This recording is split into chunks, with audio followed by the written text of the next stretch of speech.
Heat wave की बात करें तो चूरू जिला, हम चूरू जिले के ताल छापर में खड़े हैं, जहां पे आप देख सकते हैं हमारे पीछे ताल छापर के अभयारण्य में।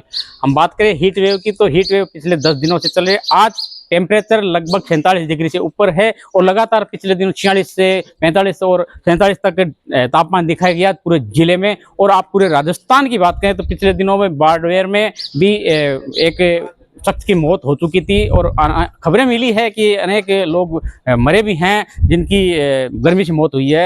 मैं आपको बता दूं कि चूरू जिले का जो शेखावाटी क्षेत्र है, जो कि पूरे हिंदुस्तान में गर्म क्षेत्र माना जाता है, इस क्षेत्र में चूरू जिला ही एक ऐसा है जहां पे 48 से 50 डिग्री तक तापमान चलता है। ऐसे में प्रशासन चेतावनी देता है कि घर में रहे, सुरक्षित रहे, क्योंकि हीट वेव से लू लगने की पूरी संभावना रहती है, इसलिए अपना बचाव खुद करें। सुजानगढ़ के लॉयंस क्लब द्वारा 4 दिवसीय शीतल पेय पदार्थ कार्यक्रम के तहत सुजानगढ़ के घंटाघर के पास तपती भीषण गर्मी में BD Gadodia charitable trust Kolkata के सौजन्य से पवन धादलिका की प्रेरणा से राजकीय चिकित्सालय एवं हनुमान माणकचंद केरसर देव लायंस बजरंग बटेसर के आर्थिक सौजन्य से घंटाघर के पास में शीतल ताजा गन्ने का रस आमजन राहजन को पिलाया गया। 10 बजे से तक शाम को 5 बजे तक कार्यक्रम जारी रहा। इस सामाजिक सरोकार में लायंस क्लब के पदाधिकारियों ने अपना योगदान दिया, जहां प्रशांत Pareek, Ashok Jadu, doctor P Suresh Kalani, doctor Govil Toonwal, Sanjay Goyal, Kailash Khandelwal, Rupesh Sharma, Jaipal Guleria, Tushar Sharma, Devkrishna Malpani अपनी सेवा दी। सुजानगढ़ के कोलकाता में रहने वाले दंपति परिवार द्वारा फर्जी तरीके से जमीन का कुछ लोगों को बेचे जाने का मामला गत महीने में पुलिस थाना लाडनू में दर्ज, पुलिस पर कार्रवाई नहीं होने का भी आरोप लगा रही है। दंपति परिवार करीब 1 माह पूर्व पुलिस थाना लाडनू में पीड़ित महिला ने इस संबंध में मामला दर्ज किया। 1 महीने से समय ज्यादा होने के बाद पुलिस के चक्कर लगा रहा है पीड़ित परिवार न्याय की गुहार। इस दौरान पीड़ित परिवार के सदस्य मोहम्मद इसाक ने बताया कि लाडनू क्षेत्र में भूमाफिया गिरोह सक्रिय है, जिसके चलते खातिरदारी की जमीन भी सुरक्षित नहीं है। खातिरदारी जमीन निमिजोदा स्थित है, जिसका फर्जी तरीके से बेचान कर दिया गया है। वो कोलकाता में रहते व्यापारी कार्य छोड़कर यहाँ चक्कर लगा रहे। 1 महीने बाद भी पुलिस अभी तक कोई कार्रवाई नहीं कर रही। को लेकर मुख्यमंत्री से मीडिया के माध्यम से मोहम्मद इसाक तगाला ने मांग की कि जल्द से जल्द भूमाफियाओं के खिलाफ कठोर कार्रवाई करे पुलिस। संबंध में पुलिस थानाधिकारी महीराम बिश्नोई बताया कि इस मामले में अनुसंधान किया जा रहा है। जल्द ही दस्तावेज की रिपोर्ट तैयार होने के बाद में कोई कार्रवाई के दौरान क्या है मांग आपकी? जी, मैं मोहम्मद इशाक, कलकत्ता निवासी, और हमारी अभी एक ज़मीन राजस्थान में भूमाफिया लोगों ने जाली कागज़ बनाकर और उसको किसी दूसरे आदमी के नाम ट्रांसफ़र करके बेच दिया गया है। हमें इसका पता चलने पर हम लोग यहाँ आए हैं। तो मुझे मुख्यमंत्री जी से, उनसे भी रिक्वेस्ट है, गुहार है कि इस तरह के जो भूमाफिया यहाँ काम कर रहे हैं, लोगों को परेशान कर रहे हैं, उनकी गाड़ी कमाई की खरीदी हुई कीमतों से, मतलब ज़मीन को ये लोग नाजायज़ ढंग से झूठे सच्चे कागजात बना करके दूसरों को बेच देते हैं।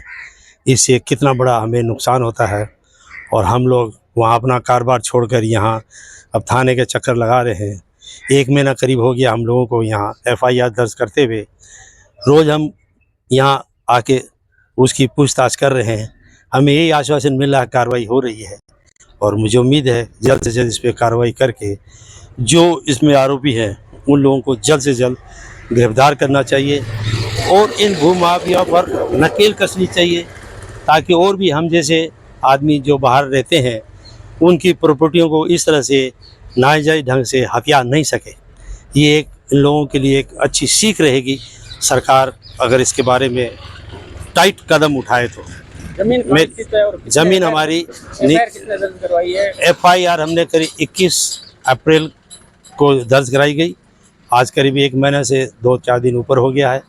अभी तक प्रोसेस में चल रहा है, ऐसा ही थाने वाले बोल रहे हैं, और हम लोग बराबर इसकी इंक्वायरी में है।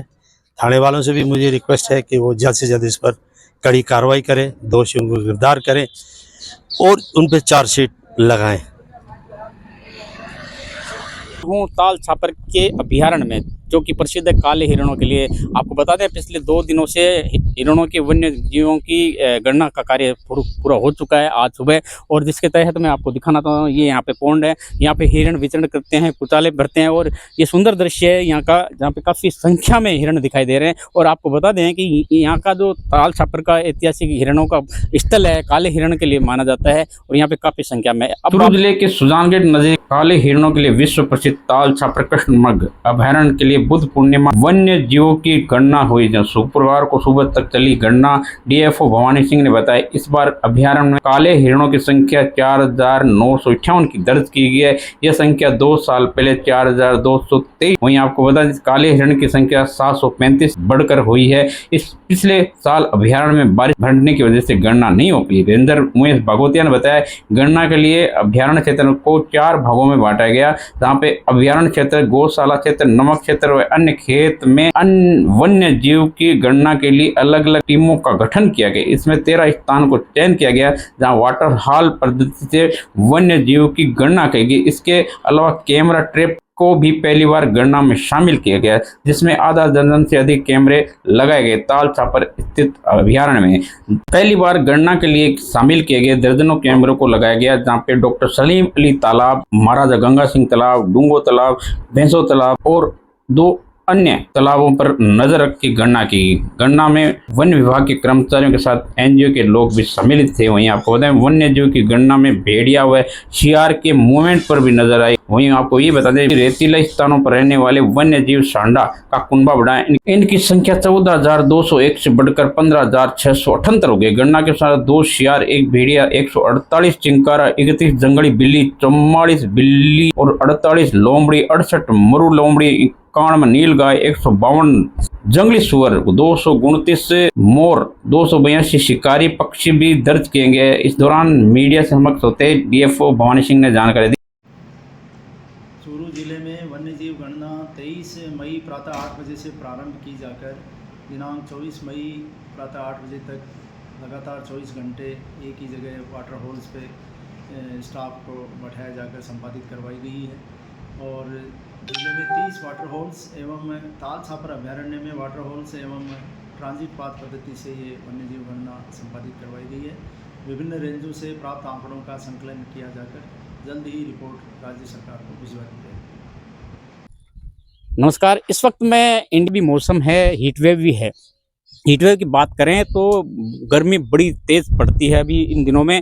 पिछले वर्ष इसलिए नहीं हो पाई गणना क्योंकि बारिश का मौसम था, और इसके चलते अगले वर्ष। और आपको ये भी जानकारी देना है कि यहाँ पर जो हिरणों की आने वाले समय में शिफ्टिंग भी होगी, क्योंकि हिरणों का कुनबा बढ़ा है, और कुनबा बढ़ते ही हाईकोर्ट के आदेश के अनुसार, हालांकि कोविड से पहले भी आदेश हो चुके हैं कि हिरणों को शिफ्ट किया जाए।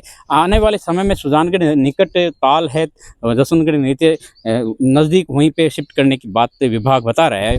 वहीं आपको जानकारी दे कि ये हिरणों का कुनबा जहाँ पे लगभग 5,000 के लगभग यहाँ पे हिरण हैं। खास तौर पर इस सेंचुरी की विशेषता है यहाँ पे काले हिरण है, जो कि एशिया के प्रसिद्ध ये स्थल पर यहीं पर मिलते हैं काले हिरण, जो कि एक बड़ी सेंचुरी के रूप में है। और ये एक जानकारी ये और देता हूँ, यहाँ पे विदेशी पक्षी भी आते हैं। इस संदर्भ में विदेशी पक्षी की बात करते हैं तो एक यहाँ के पत्रकार हैं, उनसे बातचीत करते हैं। किस तरह के पक्षी देखे जाते हैं, क्या बता सकते कुछ?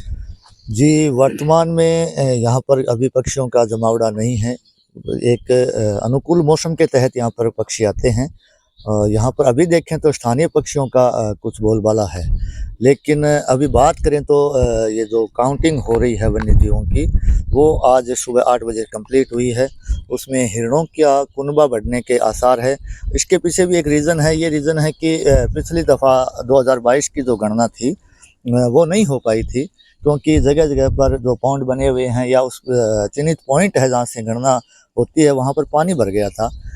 तो उस वजह से उस गणना को टाल दिया गया। लेकिन अब 2 साल के मिलाकर जो गणना होगी उसमें हिरणों के जो तादाद है वो अप्रत्याशित रूप से भी वृद्धि हो सकती है, लेकिन अभी तक आंकड़े उपलब्ध नहीं हुए हैं।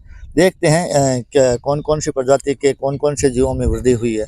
जी, ये जानकारी रखने वाले पत्रकार, जागरूक पत्रकार, इन्होंने पूरी जानकारी दी है। छापर ऐतिहासिक हिरणों की जो सेंचुरी है, शैलेंद्र लाटा की रिपोर्ट।